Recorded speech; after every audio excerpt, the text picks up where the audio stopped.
Mr. Stephen Kinnock. Thank you very much, Mr. Speaker. And I rise today to speak in favour of all 10 of the Lord's amendments that are before us today.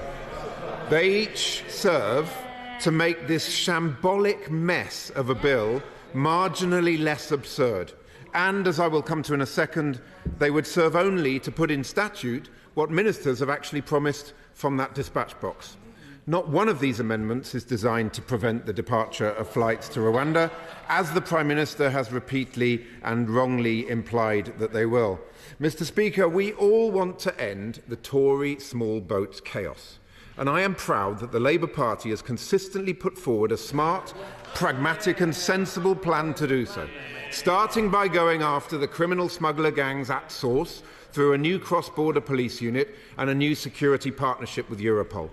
But this bill and the treaty which accompanies it will not contribute in any way to achieving that aim. Because I will give way. I'm very grateful for him giving way on that point. Since 2020, we've seen 82 gangs disrupted and over 400 people arrested because of the actions of this government. I'm keen to understand, with Labour's idea of smash the gangs, how many more they expect that to be, how much more that will cost, and what does that look like in a total percentage of numbers? We will eradicate the activity of the criminal smuggler gangs by having a proper security partnership with our European partners and allies. I'd remind the honourable gentleman that his party has spent the last 8 years trashing and destroying our relationships with our European partners and allies. So what we would have with a Labour government is a basis of trust to get the results that we need to see for the British people. That is what sovereignty is all about, Mr. Speaker. Because the entire Rwanda debacle has absorbed a vast amount of time, energy and money that should instead have been focused on taking back control of our border security from the criminal gangs who are trading in human misery. And let's not forget that more than 100,000 asylum seekers have crossed in small boats since then, with 40,000 on this Prime Minister's watch alone. This chaos must end. And this government is clearly unable to restore order at the border. So it's clearly time for them to get out of the way so Labour can get the job done. Mr. Speaker, before I get into the substance of the amendments, I'd like to pay tribute to the noble members of the other place who tabled them. In so doing, they were fulfilling their constitutional, democratic and patriotic duty by scrutinising and seeking to amend this bill just as they would any other piece of legislation that comes before them. They have not been intimidated or sidetracked by the Prime Minister's mistaken assertion that this legislation should have some kind of special status or treatment, which should somehow allow ministers to railroad it through Parliament and drive and coach and horses through Britain's long-standing democratic conventions. Indeed, this profoundly dismissive attitude has manifested itself in the way in which the government has point-blank refused to engage with these Lord's amendments, rejecting every one of them, rather than seeking to use them and see them as a basis for negotiation and compromise. I will give way. I'm most grateful to the honourable gentleman. Is he aware of the fact that the Constitutional Committee of the House of Lords, which does in fact include a significant number of the members of the House of Lords to which he's just referred, actually quite explicitly stated in relation, and I'm speaking here about Amendment 1, Clause 1, that where it is clear and unambiguous in the words used in a statute that international law gives way to the supremacy and sovereignty of the United Kingdom Parliament.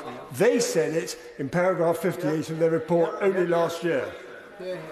Well, what I would remind the honourable gentleman of is that the Supreme Court, the highest court of our land, has ruled unanimously and in no uncertain terms that Rwanda is not a safe country to which to send asylum seekers. And I recognise, I know he's very taken with parliamentary sovereignty, and that's very important. Parliamentary sovereignty must be based on paying due regard to the findings of our judiciary, and it is to be exercised with caution and moderation, Mr. Speaker, and that is why it's so important that our colleagues in the other place have played this role. I will give way one more time. I am extremely grateful, because this is right at the heart of this matter. In the Rwanda judgment itself, in paragraph 144, it is unequivocal that the Lord President of the Supreme Court ruled the dismissal of one of the cases, ASM, an Iraqi, on very specific grounds, and he said that because of the sovereignty of Parliament with respect to the legislation under the Immigrations Act and the Retained EU Law Act, the consequence was that they had to dismiss his claim precisely because in that judgment the supremacy of Parliament prevailed for the very reason I've just given, and that is at paragraph 144 under the principle of legality. Well, I thank him for his intervention, but at the end of the day, you cannot legislate to turn dogs into cats.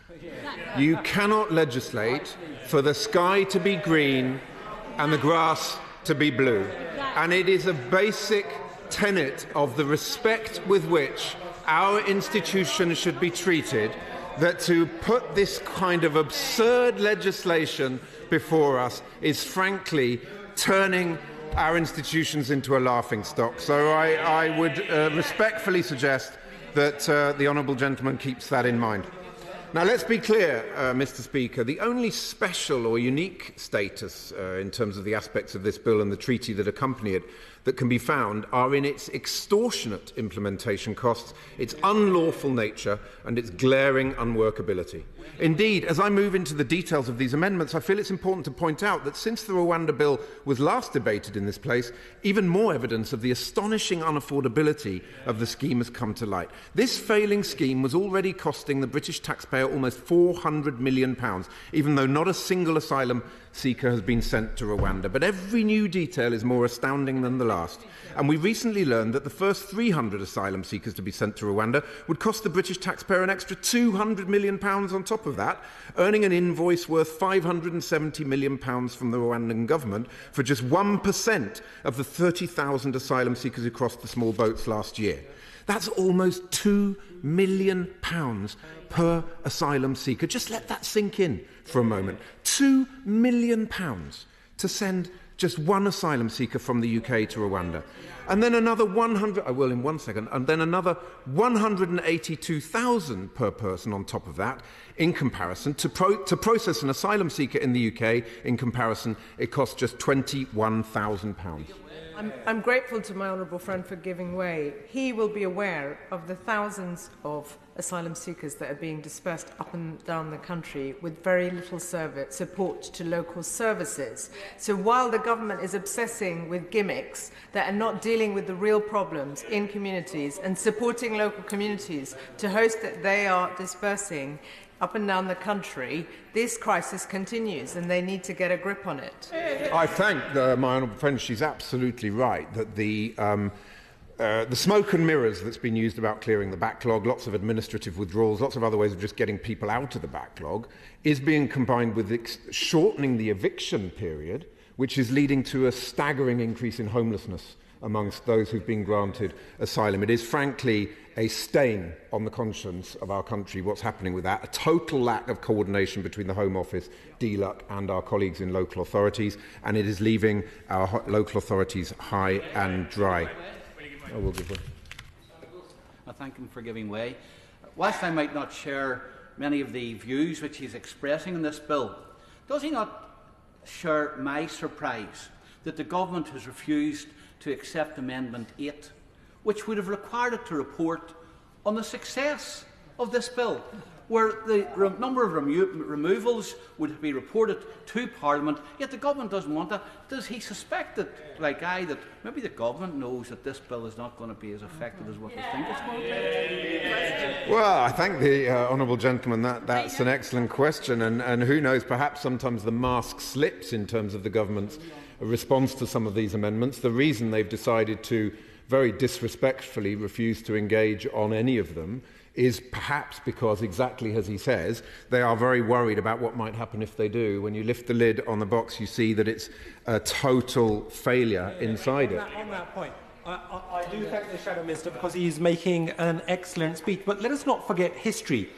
The Tories' Rwanda bill is the third new law on channel crossings in just 3 years. Mr. Deputy Speaker, the first law has only been partly suspended because it had so many problems and it was actually making things worse. The second bill has still not been fully enacted. And this is a third bill, another gimmick at £2 million per person cost to the public purse. And does my honourable friend agree that rather than constantly chasing gimmicks and trying to dupe the British public, that the government finally needs to get a grip on the situation and stop pursuing these gimmicks? Well, I thank my honourable friend for that intervention, and I agree with every word of what he said. Just imagine if the amount of time and money and resource and energy and political capital that has been burned on this harebrained Rwanda scheme had been used on doing things that might actually deliver. And just imagine if they'd listened to Labour's plan for delivering the change that we need to see. We might have actually got some progress and seen things working. And by the way, we've supported what the government's done on Albania. Why don't we see more of that rather than this utterly ridiculous government by gimmick? What a waste of time and money. Now, the level of waste and this government's cavalier attitude to taxpayers' money are utterly staggering. And where, oh where, is the plan for the other 99% that they say are going to be inadmissible? Tens of thousands of people who are now ineligible to be processed, ineligible to claim in our asylum system, but they can't be sent to Rwanda either. That particular backlog, the so-called PERMA backlog, currently stands at 56,000 people, with most of them living in more than 300 taxpayer-funded hotels across the country, costing millions of pounds every single day.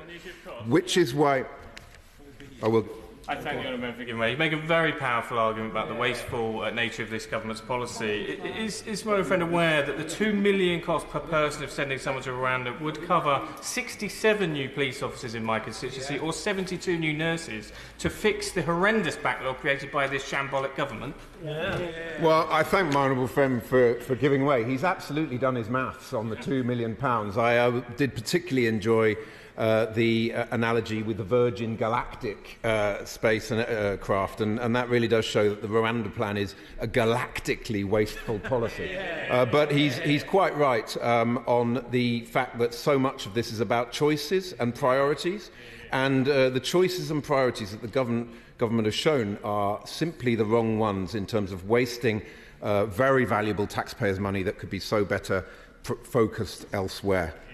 And that is why we support Lord's Amendment 8, Mr. Speaker, which is a Labour frontbench amendment in the name of the noble Lord Coker.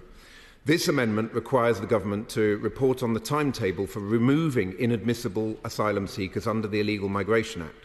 We absolutely need to see accountability over the inadmissibility provisions that have created that PERMA backlog of 55,000 small boat asylum seekers stuck in limbo, unable to be processed.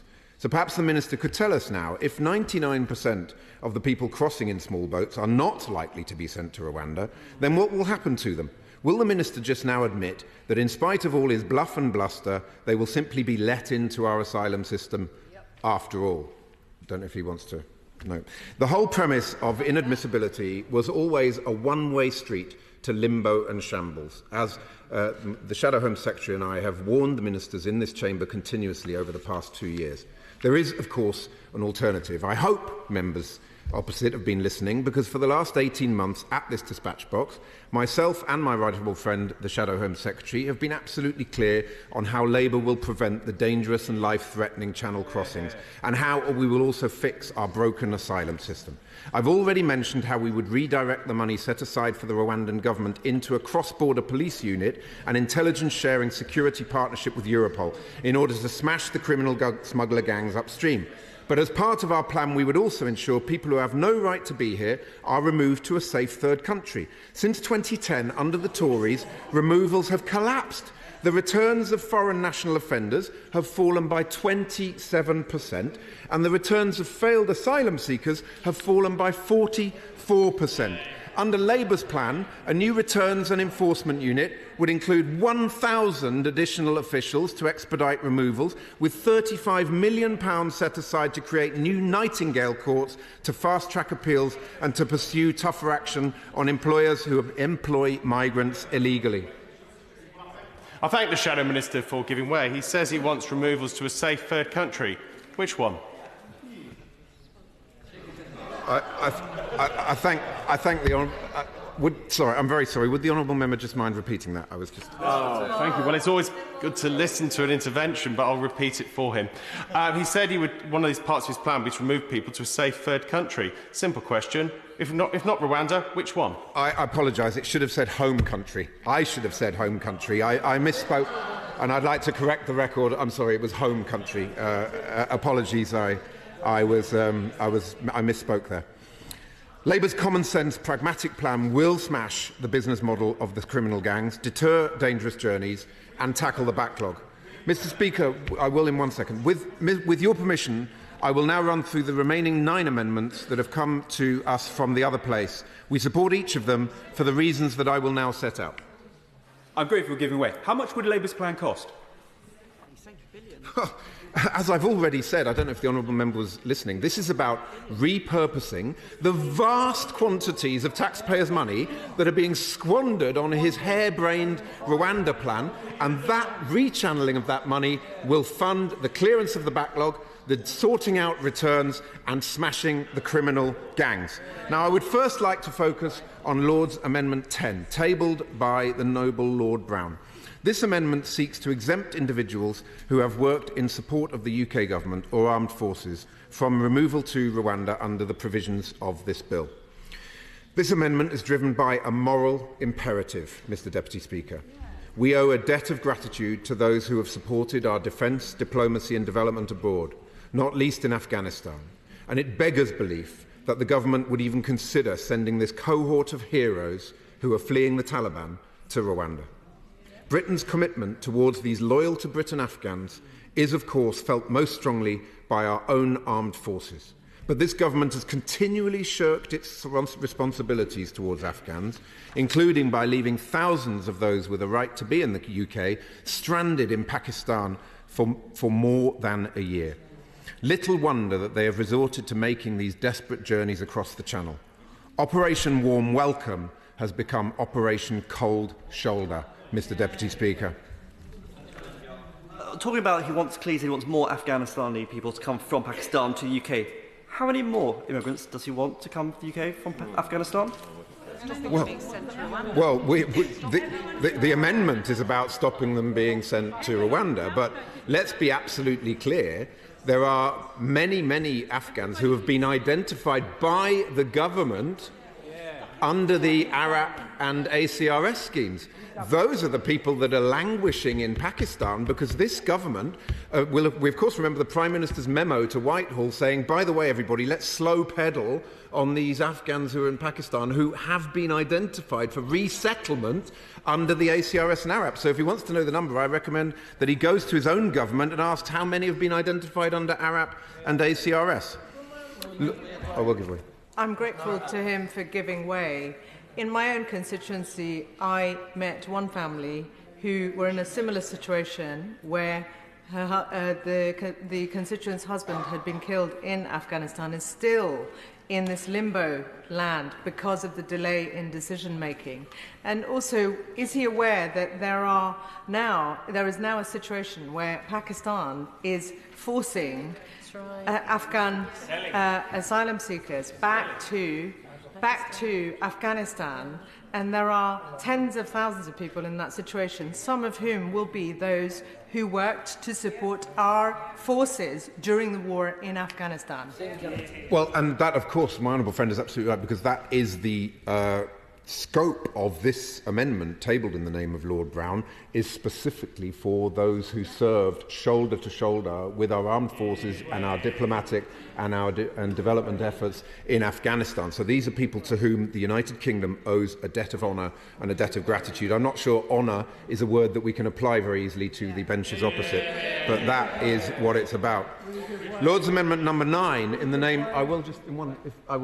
yes, thank you. Lord's Amendment number 9, in the name of the noble Baroness Butler-Sloss, is also based on a moral imperative, Mr Deputy Speaker, as it would prevent the removal of potential victims of modern slavery to Rwanda until they receive a decision from the government on whether there is credible evidence that the person is a modern slavery victim. It really should go without saying that modern slavery victims should not be being sent to Rwanda. But sadly, with this government, basic moral decency is a scarce commodity.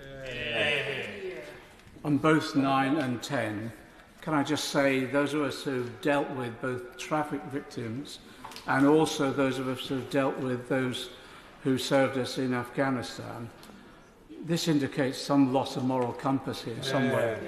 And with regard to those who served us in Afghanistan in a whole range of different functions, they have survived just to get out of the country, having been chased by the Afghani Taliban. Their families have been harassed. Some of them have got to Pakistan and then been threatened with force back over the border again.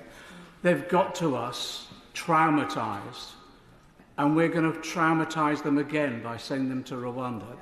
This cannot be right, and I can't believe honourable members who've dealt with any of these cases could not support these amendments, because it's human suffering in the extreme, but particularly with those who've served us, human suffering brought about by their loyalty to us. Well, I thank my honourable friend for that intervention, and he makes the case with passion and conviction. I know that he also has a number of asylum seekers and refugees in his constituency, and he does a huge amount of work on their behalf.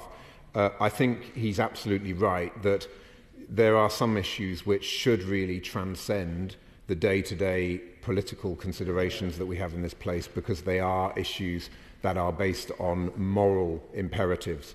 And it is deeply disappointing that in both of these amendments that he mentions, the government has refused to even have the basis for a negotiation or some kind of compromise to allow. And we do find that deeply disappointing. I will give them. Would you agree with me in answer to the earlier question that was posed to him, how many? That the simple answer is all those who served, who risked their lives to help us in a war which required the support of the local population. Those people, if they're in danger, and we've got records of the help that they gave and the support which they gave, surely we can't turn our back on those individuals. I thank the honourable gentleman, and what a contrast between his intervention and the intervention of the gentleman on the other benches. I genuinely believe that when the gentleman on the opposite benches reflects, he will regret the intervention that he made, and perhaps he could reflect on what the honourable gentleman on the bench behind said. We on these benches are also profoundly concerned about unaccompanied children being inadvertently sent to Rwanda. For this reason, we support Lord's Amendment 7 in the name of the noble Baroness Lister, which reverses changes to age assessment procedures established by the Illegal Migration Act in relation specifically to removals to Rwanda. It restores the ability of domestic courts and tribunals to fully consider suspensive judicial review claims regarding removal decisions taken on the basis of age assessment of unaccompanied children. Lord's Amendments 1 to 6 all relate to the rule of law. We support all of these amendments, and they are all principles that government ministers have said that they agree with. Indeed, the simple question that should be asked in relation to each one of these amendments is this: if ministers believe that Rwanda is a safe country, then why is the government refusing to support these amendments? They say that this bill abides by international law, so why not just make that clear on the face of the bill? They say that Rwanda is a safe country and is meeting its obligations, so let's see the evidence and agree but a trust but verify mechanism. In this spirit, Lord's Amendment 1 is a Labour frontbench amendment which places a responsibility on the government to comply in full with its current obligations under domestic and international law. Lord's Amendment 2 and... I'm grateful to the honourable gentleman for giving way, but does he not accept that Amendment 1 is entirely OTOs? In terms of compliance with domestic law, this bill, when enacted, will be an element of domestic law. And in terms of compliance with international law, isn't it the case that it's predicated on international law, that is to say, the Rwanda Treaty? Well, if that's the case, then why aren't government ministers accepting the amendment? I mean, it is simply those with a great deal more constitutional expertise than I in the other place seeking reassurances that our democratic conventions, that our obligations in terms of alignment with the rule of law, will be respected. And as the honourable gentleman has pointed out, if that's the case, then surely these amendments should be perfectly acceptable to the government. I thank the member for giving way. Perhaps I can help shed light on this, because the government minister has just shown that the government is not abiding by its international obligations. The Good Friday Agreement explicitly commits us to working together, those words are in it, with the Irish government when it comes to the rights of individuals in Northern Ireland. This piece of legislation will deny rights to individuals in Northern Ireland, and yet the government minister has admitted they have not even consulted the Irish government. So does my honourable member agree with me? Our word is our bond as a country, and if we show we can't be trusted to stand up for international law, it's absolutely right that this place demands the government puts it on the face of a bill. Well, I agree with my honourable friend. She makes a very clear case. I would also say, of course, there's a lot of rhetoric that has accompanied this bill around the ECHR and the United Kingdom's obligations in international law, and the implications of that for the Good Friday Agreement are truly chilling. The way in which the benches opposite are prepared to sabre rattle and use rhetoric in a way that undermines our reliability as a partner that can be trusted to respect our international legal obligations is frankly shameful and deeply concerning, and not least in the case of the Good Friday Agreement. Lord's Amendments 2 and 3, in the name of the noble Lord Hope, state that Rwanda may only be considered to be a safe country if and when the measures set out in the Rwanda Treaty have been fully implemented, and the Monitoring Committee has established that this is the case. The government claims that the measures in the treaty address concerns in the Supreme Court's recent ruling, so there is absolutely no reason why ministers should refuse to accept Lord Hope's amendments. Lord's Amendments 4 and 5, in the name of the noble Lord Anderson, state that Rwanda can be considered a safe country unless there is credible evidence to the contrary, as determined by a court or tribunal. Following the Supreme Court's ruling, the government itself accepted that the situation in Rwanda is not static, but evolving, as it is in every other country on the face of the earth, Mr. Deputy Speaker. So if the government accepts that Rwanda could one day become safer for asylum seekers that are sent there from the UK, it must by definition also accept that it could one day deteriorate. Lord Anderson's amendments simply provide a basis for assessing the situation on the ground in Rwanda and acting accordingly. Finally, friend for giving way. A joint statement signed by over 260 civil society organisations has branded this bill, quote, a constitutionally extraordinary and deeply harmful piece of legislation that threatens the universality of human rights and is likely in breach of international law, striking a serious blow to the UK's commitment to the rule of law. Would my friend agree that this bill represents an unethical gimmick that will potentially put vulnerable people, very vulnerable people, at risk and harm the UK's reputation on the world stage? Well, I thank my honourable friend for that intervention, and she's absolutely right. And just think if, as I was saying, if the amount of time and energy that's been wasted on this madcap bill, which is also a constitutional outrage, unaffordable, unlawful and unworkable, had been actually put into addressing some of the challenges that we face in a pragmatic way, just think where we could have got to by today. So, finally, the Lord's Amendment 6, in the name of the noble Baroness Chakrabarti, allows government ministers, officials and courts to consider whether Rwanda is safe on a case-by-case basis. Given that the government has accepted that some appeals will be allowed, we see no reason for the government to reject this amendment. Mr. Deputy Speaker, after 14 years of incompetent and negligent governance, our asylum system is in a mess. The Conservatives have presided over a backlog of 130,000 asylum seekers, despite ministers attempting to pull the wool over the public's eyes through administrative withdrawals and various other ruses. There are still 46,000 asylum seekers in taxpayer-funded hotels, contributing to an asylum system which now costs 10 times what it did under Labour at an eye-watering £5.4 billion. And only last week we discovered there were major problems with a broken immigration IT system, which has mixed up details of applicants affecting a staggering 76,000 people. But this con of a bill is not the way to fix the problems that this Conservative government has created. The highest court in our land has ruled unanimously that Rwanda is not a safe country, and no amount of ludicrous legislation like this bill can change that fact. The government may well wish to say that the sky is green and the grass is blue, but introducing an Act of Parliament will never make it so. And even the benches opposite recognise this bill is on a hiding to nothing, Mr Deputy Speaker. Indeed, a former Home Secretary has stated that it is highly unlikely to work, and the former Immigration Minister has described the government's aim as being to get a few, and I quote, symbolic half-filled flights taking off this spring, rather than having a plan that is a genuine attempt to tackle the dangerous channel crossings. So it is probably also no surprise that ministers are finally now turning to Plan B, paying people a reported £3,000 per head to go to Rwanda instead. Can this really be true? And if so, would the Minister like to take the opportunity to enlighten the House today on some of the details? Would this £3,000 per head come on top of the £570 million cost we already know about? Will there be another treaty between the UK and Rwanda to implement this? And if so, will he publish it? Have the NAO done an assessment of these additional costs? And will the House be able to vote on this new plan that has been briefed? I await the Minister's responses with interest. Mr Deputy Speaker, this bill is a con. The treaty is a con. The whole Rwanda plan is a con. It is quite simply a headline-chasing gimmick, as unworkable as it is unaffordable. The country knows it. This House knows it. The Home Secretary knows it.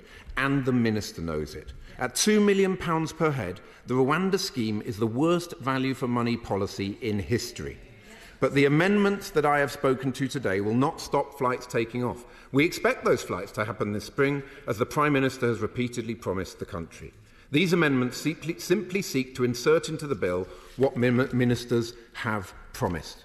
So I encourage members on all sides of the House to join me in the division lobbies supporting these amendments later today. Thank you very much.